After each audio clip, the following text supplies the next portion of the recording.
Allah itu kan tidak mau bersekutu dengan apapun, ya. Jangankan dengan sebuah kodrat, sebuah niat aja dia tidak mau bersekutu. Sekarang kita sebagai maujudullah, sebuah wujud yang dijadikan awalnya dari rahasianya. Terus kita harus mendirikan apa yang dia bilang, aku menjadikan sebuah diri. Dan aku ingin disembah. Diri itu adalah umat. Diri yang Allah maksud ini adalah diri sifat. Diri sifat bagi Allah dan zatnya. Hanya Allah itu mengatakan aku bersifat pada sifatku dan zatku sendiri. Jadi kita mentajalikan ini mulai dari kodrat batin yang 4 dasar dari semua jadi. Nanti itu akan ditajalikan kepada sebuah wujud diri. Dia akan berwujud sebuah diri namanya diri sifat. Nah, kalau diri sudah di sifat sudah ada, maka Allah itu kan bersifat pada diri itu. Kan dalam pelajaran kita ini kan ilmu tauhid ini kan bagaimana terciptanya sebuah aftar yang mana dizohirkan sifatnya untuk menyembah kepadanya. Tapi inilah buktinya, jangan ada kita di situ. Tapi mana dohirnya Allah? Tentu itu yang kita kaji. Gitu, membangun dohirnya Allah tadi. Nah, jadi tidak ada lagi keakuan kita yang akan membuat dia bersekutu dengan Allah. Jadi seperti itu proses kejadian sebuah diri itu. Iya. Makanya kalau dikaitkan dengan sholat, kenapa sholat itu dikatakan fardu ain? Ternyata kita harus memahami dulu siapa yang nantinya akan kodrat yang mana gitu. Tuh. Jangan-jangan yang menghadap ke dia ini bukan sifat dia sendiri. Contoh kodrat, iradat, ilmu, sama, basar, kalam, hayat. Itu kan kodrat dia. Nah, jangan-jangan tidak kodrat dia yang datang ke dia gitu. Itu yang bersekutu tadi. Itu luas. Sebetulnya sangat luas sekali. Apalagi yang namanya aftar didohirkan untuk menyembah. Nah, sekarang wa ya'buduna hadza siratal mustaqim. Kita disuruh nih menyembah. Berarti kita adalah maujud yang didohirkan. Nah, sifatnya wujud ya. Nah, bukan wujud, bukan maujud tapi wujud. Ini wujudnya apa? Wujudnya adalah sifat. Maujudnya apa? Ada sama, basar, kalam, hayat, qadar, ira, ilmu. Wujudnya apa? Ada bilah. Ada zat kunah. Nah, zat kunah ini kita ambil dengan kalam, bisa ayan sabitah, bisa ayan kerajiah, bisa bisa am. Itu sifatnya adalah zat. Gitu. Tapi dia bersifat pada sifatnya. Nah, ini yang kodrat, iradat, ilmu, sama, basar, kalam, hayat. Nah, di sini dia bersifat nanti nih gitu. Nah, inilah pembangunan perjalanan rohani tadi.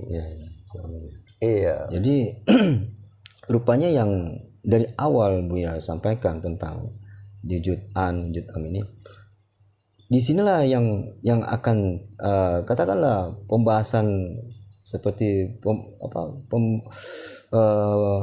penjelasannya lah Bu ya, seperti itu Bu ya. Akhirnya yang mana jadi an itu, yang mana jadi am itu. Detailnya ya, katakan seperti itu. Detailnya itu setelah kita mentadaburnya seperti ini.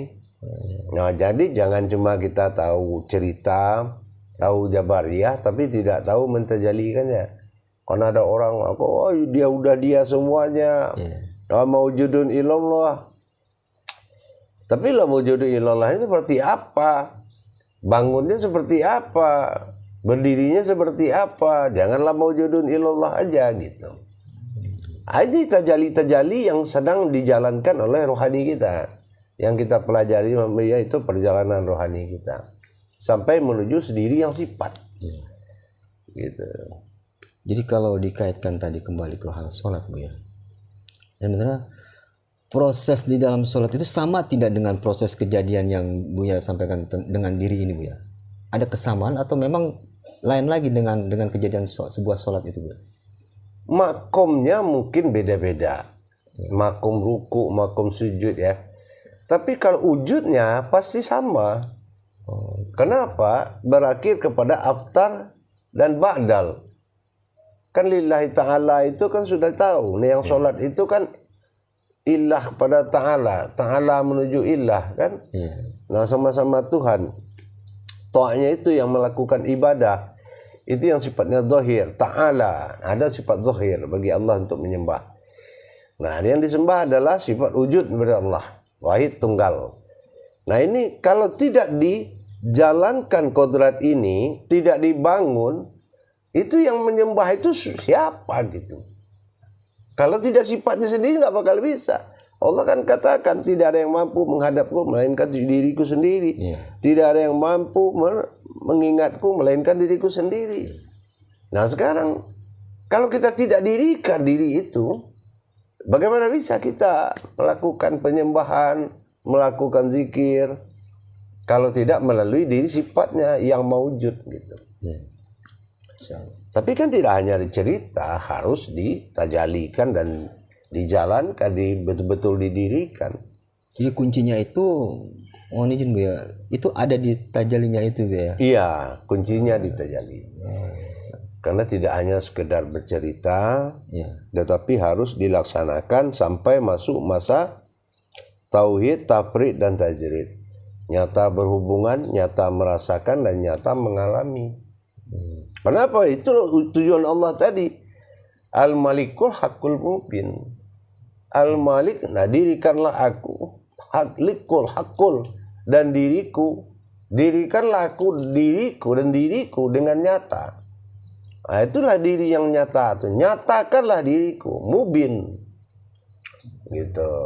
Jadi tidak hanya sekedar, kadang-kadang kan kebanyakan orang rumusnya rumus ilmu, makomnya makom ibadah.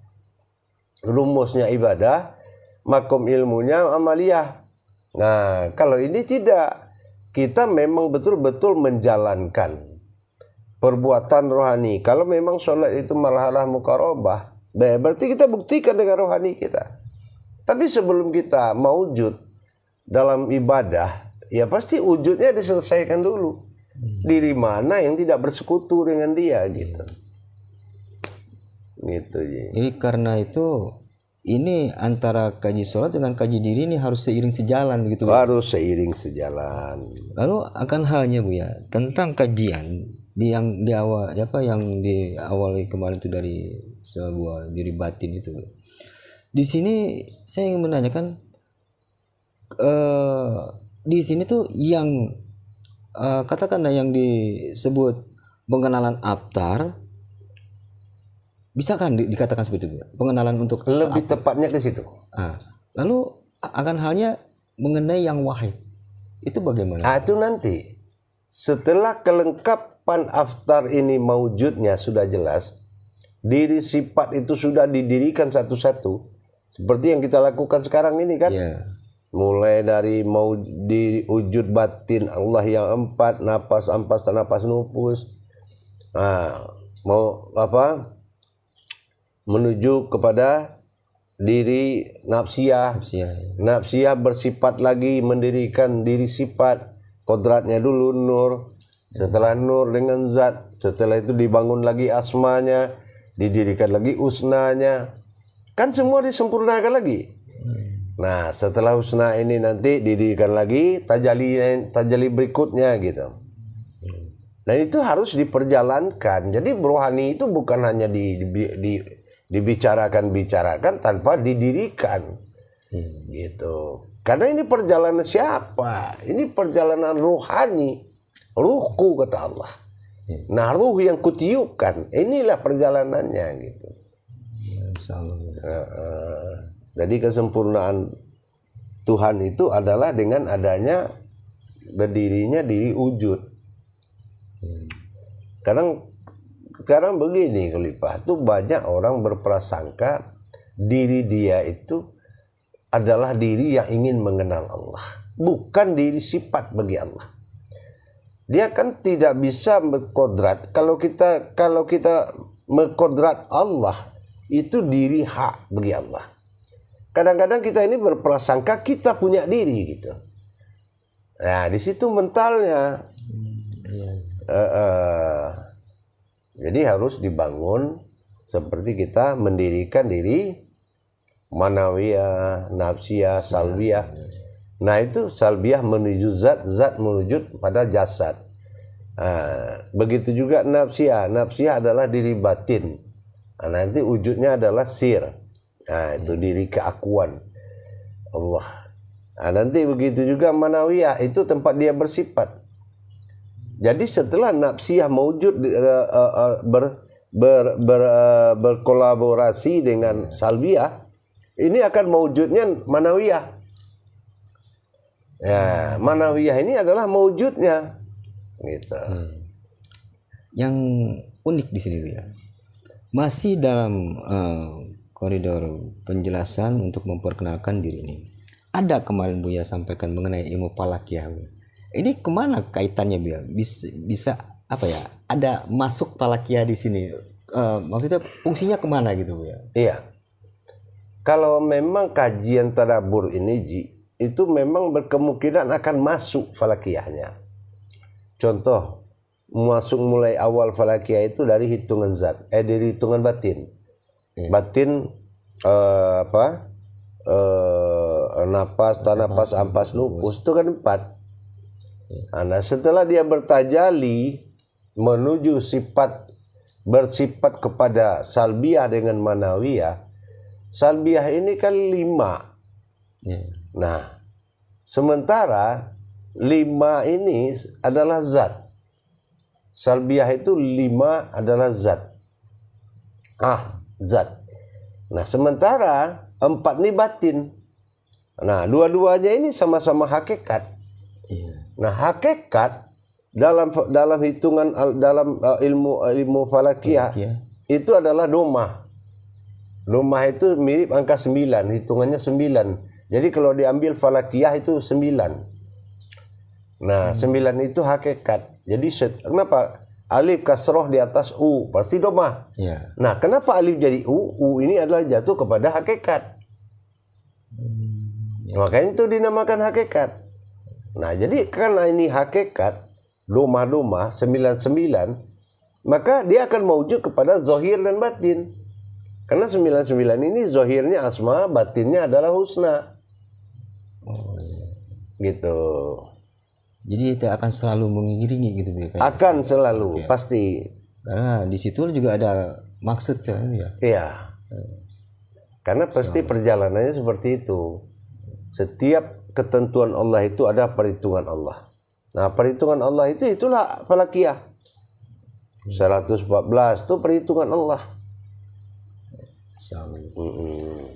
Ada lagi yang membuat penasaran ya. Ketika Buya sampaikan di dalam YouTube yang wujud alif itu ada 3 titik ya. Nah, ini sebenarnya arahnya kemana Bu? Arah sebuah proses kejadian alif atau seperti apa nih Bu? Karena saya dengar ada kaitan juga dengan alam Bu ya, yang kosong-kosong itu Bu ya. Bagaimana penjelasannya? Ya, 3 titik itu kan rumus Tuhan. Rumus Allah itu 3 titik. Alif lam mim ya. Itu rumusnya 3. Aras, kursi dan keramat. Batin, zat dan nur, kodrat, iradat dan ilmu. Itu 3 ada ya. Jadi kenapa 3 titik itu masuk? Karena bersifatnya aku pada sifat dan zatku sendiri. Aku, sifatku dan zatku. Makanya 3 dia. Nah, kalau diambil dari perjalanannya, kita lihat manawiyah itu 7. Iya. Salbiyah 5. 7 tambah 5 12. 2 tambah 1 13 ya. 3. Iya, Nah, 3. berarti pas 3 makom. Nah, nanti ini berakhir kepada Rabbani, Rohani, Nurani.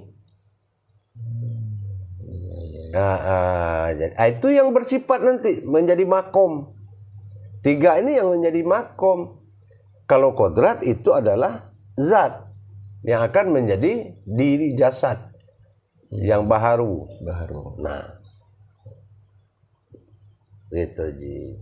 Jadi ternyata Buya kan pernah sampaikan di dalam wujud alif itu ada 3. Rupanya di sini dijelaskan juga jelaslah penjabarannya di kesininya ya Buya ya. Iya. Karena di situ kan ada alif lam fa. Kenapa dikatakan alif? Karena ada alif lam fa.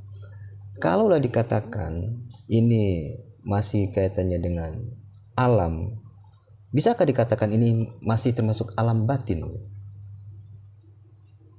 Boleh, bisa alam batin. Kenapa tidak? Semua yang maujud itu adalah berasal dari batin.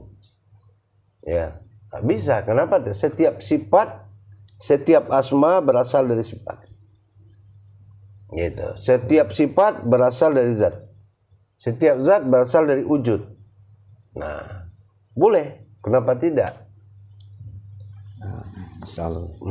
Karena itu ada kaitannya dengan 4 batin dan 5 zat. Ya. Jadi 9. Ada Buya sampaikan begini. Zat itu kodratnya 1. Iya. Tapi di dalam salabiannya ada 5. Ini kemana pengertiannya Buya? Iya. Karena apapun yang diucapkannya yang 5 itu kodratnya zat. Iya. Zat yang tidak boleh menjadi sifat. Gitu. Contoh kiab muhu binafsihi. Nah, itu tidak boleh menjadi sifat dia. Nah, itu wujud, kidam, bako tetap harus satu kodratnya zat. Tetap satu kodratnya zat. Dan itu perbuatan Allah. Nah, perbuatan Allah semata, makanya salabiyah tidak boleh dipakai.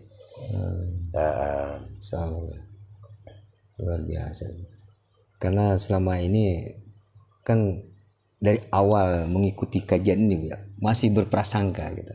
Iya. Rupanya semakin kemarin semakin jelas lah. Mulai betul, terang betul, ya. Betul.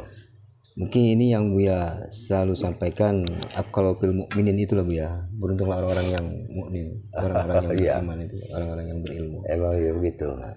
Lalu ada lagi Buya nih. Dalam proses kejadian sebuah wujud maujud. Ini serentak atau satu persatu nih Buya? Untuk menjadi sebuah wujud. Serentak. Dan itu tajalinya sudah ada. Dan itu bagi yang sudah jadi murid sudah disampaikan, diamanahkan gitu. Tinggal lagi bagi penonton yang belum jadi murid memang harus mendaftar dulu lah. Karena itu kerahasiaan yang mana perbuatan tajalinya itu marifat mereka itu benar-benar dikawal. Tidak hanya mengamalkan. Mereka itu betul-betul dikawal. Jangan sampai marifatnya itu dimasuki atau diganggu-ganggu oleh lahut-lahut lain lah ya. Itu berpengaruh ya ke diri seseorang misalnya. Pengaruh. Karena kalau ilmu-ilmu tauhid itu memang dipimpin oleh mursyid. Tidak boleh kalau dia belum mursyid tidak boleh dia memimpin tauhid. Kecuali lebih khususnya ke tauhid ilahiyah. Ya, tauhid siriyah, ghaibiyah, ilahiyah. Itu kalau dia belum mursyid dia tidak boleh. Kalau hanya menerang-nerangkan, memperkenalkan, itu jabariyah. Hanya sejarah.